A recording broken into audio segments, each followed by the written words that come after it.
और कह रहा महाराज हमें वही गेंद चाहिए। तो भगवान कन्हैया ने कहा गेंद के पीछे हमारे कपड़ों को क्यों फाड़े दे रहे हैं?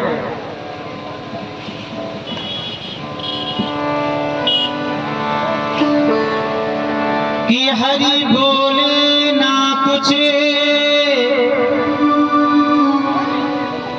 मसले पर क्यों बीच उखाड़ देता है। और एक सड़ी गेंद के चिथड़े पर पीतांबर पाड़े देता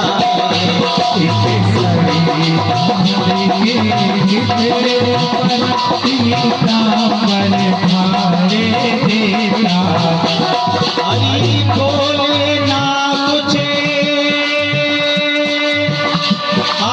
मसले पर क्यों बीच उखाड़े देता है। एक सड़ी गेंद के चिथड़े पर पीतांबर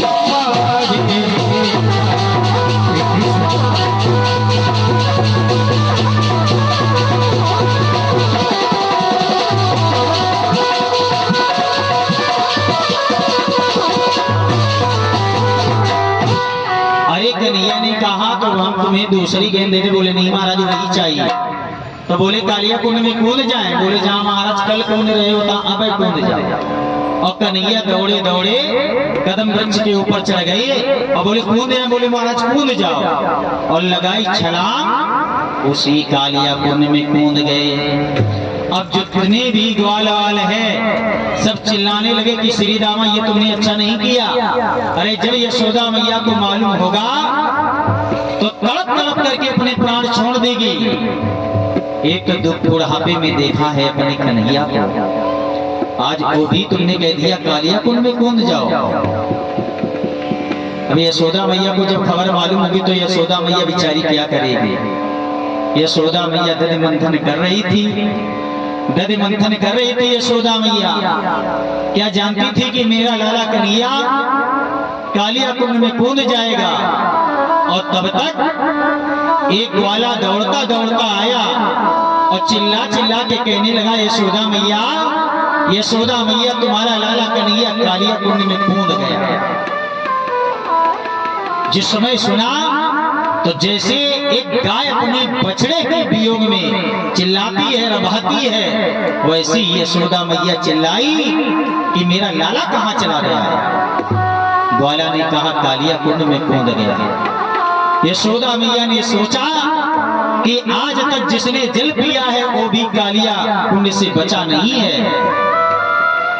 पक्षी भी अगर कोई ऊपर से उड़ जाता है, हवा लगते ही वो पक्षी मर जाता है, और मेरा लाला तो कालिया कुंड में कूद गया। कैसे कूद गया ये तो बताओ मैं। तो बताया श्री दामा की गेंद चली गई थी। उसने कहा गेंद निकाल कर दो, तो वो कूद गया। हाय हाय करके चिल्ला रही है कि अब हमारा लाल हमें मिलेगा कैसे। यशोदा चिल्लाई धाड़ी मार,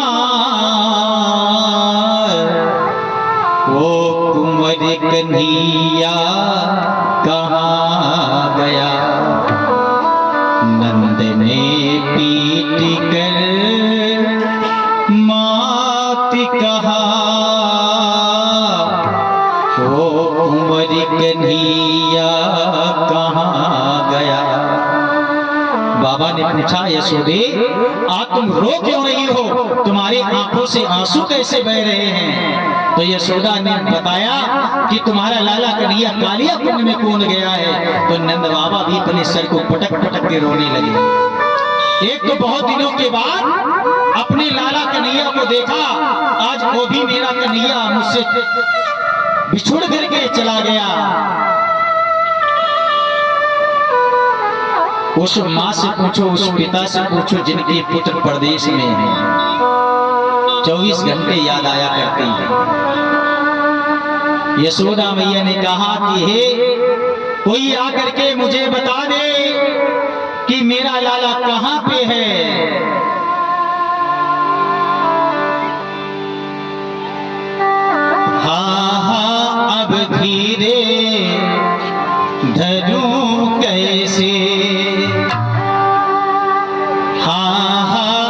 धीरे धरूं कैसे, ओ धीर दिवैया कहाँ गया, भैया का भैया चला गया, वह धीर दिवैया कहाँ गया। अरे कोई आकर के मुझे बता दे कि मेरा लाला मुझे छोड़ करके कहाँ गया है। उस माँ से पूछो जिस माँ के सामने से एक पुत्र की अर्थी उठती है तो उस माँ का कलेजा फट जाता है, और जिस पिता ने अपने हाथ से संस्कार किए हैं तो उस पिता का हृदय फट जाता है। हर दर्द भुलाया जाता है, लेकिन बेटे का वो दर्द है जो कभी भुलाया नहीं जाता है। रोते बिलखते यशोदा मैया नंद यमुना के किनारे आए और ग्वाल वालों से पूछ रहे हैं कि कोई मुझे बता दे कि मेरा लाला कन्हैया कहाँ है। जितने क्षण बीतते जाते हैं, जितने भी क्षण बीतते जाते हैं, आने में कुंवरी कन्हैया के और बनते जाते हैं उतने छाती में बूढ़ी मैया के। मेरा लाला मुझे छोड़ करके कहाँ चला गया है कि जब नहीं नैन का ताजा है, जब नहीं नैन का ताजा है तो कैसे जिएंगे अपारों का प्यारा नहीं रहा तो कैसे नैने जिएंगे। अरे कोई आकर के मुझे बता दे कि मेरा लाला मुझे छोड़ करके कहाँ चला। यशोदा मैया अपने कन्हैया के वियोग में तड़प रही, रो रही है। अरे साहब उस माँ के हृदय से पूछो जिस माँ ने 9 महीने तक कोख में रखा है, और जब वही बच्चा एक माँ को छोड़ करके चला जाता तो जिंदगी भर उस बच्चे की याद आती है। बतलाओ अरे मुझको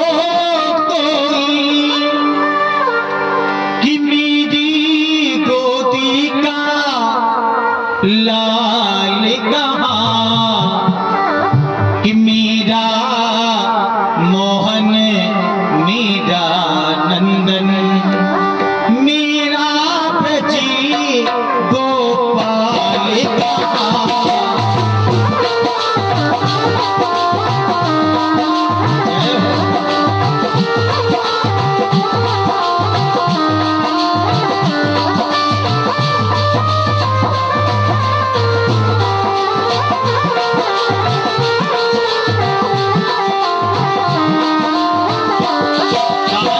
मैया ने बतलाओ अजय मुझे हो कोई मेरी गोदी का लाल कहाँ, और मेरा मोहन रानंदन मेरा ब्रज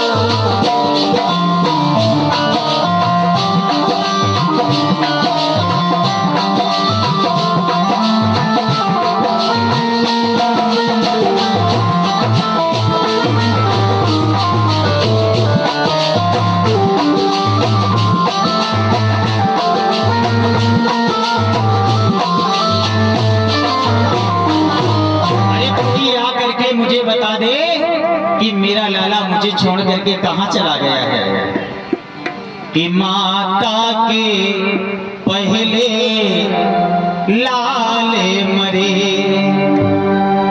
यह नियम नहीं चलने दूंगी,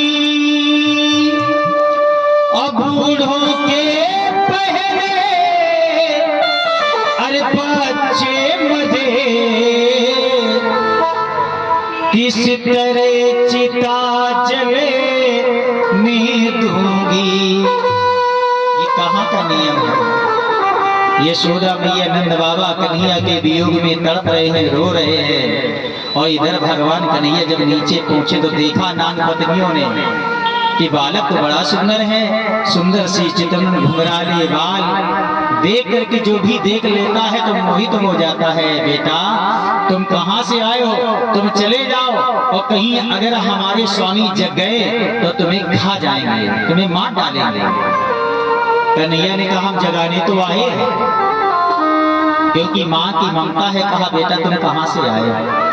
कन्हैया ने सोचा ये जगाएंगे नहीं, तो भगवान कन्हैया ने अपने पैर का अंगूठा जिस समय कालिया नाग के पूंछ के ऊपर रखा तो इतनी तेजी से कालिया नाग घूमा कि कन्हैया को अपने शरीर में लपेट लिया। लेकिन कन्हैया ने भी शरीर बढ़ाना चालू किया, इतना शरीर बढ़ाया, इतना शरीर बढ़ाया कि कालिया नाग की एक एक गुड़िया चटक गई। छोटा सा रूप बनाया, निकल के आ गए बाहर। अब ये डसना चाहता है कि कन्हैया ने लगाई छलांग और सीधे फन के ऊपर पहुंच गए। जिस समय ये फन उठाता है तो फन के ऊपर भगवान कन्हैया पटक देते हैं अपने पैर। 1000 फन वाला है कौन? ये कालिया नाग। अब जिसके 1000 फन होंगे तो विचार करो भगवान कितनी स्पीड में चल रहे होंगे। तो विद्वानों का मत है भगवान मानो नृत्य कर रहे हो कालिया नाग के फन के ऊपर। हाँ, नृत्य कर रहे हैं, खून बहने लगा, रुधिर बहने लगा। तो नाग पत्नियों ने देखा ये कोई साधारण बालक नहीं है, तो हाथ जोड़ के क्षमा याचना मांगने लगी। बेटा तुमने हमसे माँ कहा था, क्या अपनी माँ का सुहाग उजाड़ दोगे? कन्हैया ने कहा नहीं, इन्हें था अभिमान। अब वो भी कहने लगा हे सरकार मुझे माफ कर दो। भगवान कन्हैया ने कहा अगर तुम रहना चाहते हो तो तुम जाओ। कहाँ? रमणक द्वीप। कहा महाराज जाने के लिए चले जाएंगे, लेकिन गरुड़ आज पक्षी हमें खा जाएंगे। कहा अब नहीं खाएंगे। क्यों? क्योंकि मेरे पद चिन्ह तुम्हारे सर के ऊपर हैं, और जब गरुड़ आज पक्षी देखेंगे तो फिर तुम्हें खाएंगे नहीं। ये निकल करके बाहर आया। सारे ब्रजवासियों ने देखा भगवान कन्हैया को तो प्रसन्न हो गए। बोले बांके बिहारी लाल की जय जयकार होने लगी। भगवान कन्हैया चल करके आए यशोदा मैया के पास। रमणक द्वीप चला गया कालिया नाग। अब भगवान श्याम सुंदर कन्हैया यशोदा मैया के ही पास रहते हैं। क्यों? यशोदा मैया स्वयं देख रेख करती हैं कि अब दिन पर दिन ये उलझना ज्यादा कर रहा है। अब धीरे धीरे कन्हैया की उम्र हो गई कितने साल की? 7 साल की। तो एक दिन की बात कि जब चतुर्मास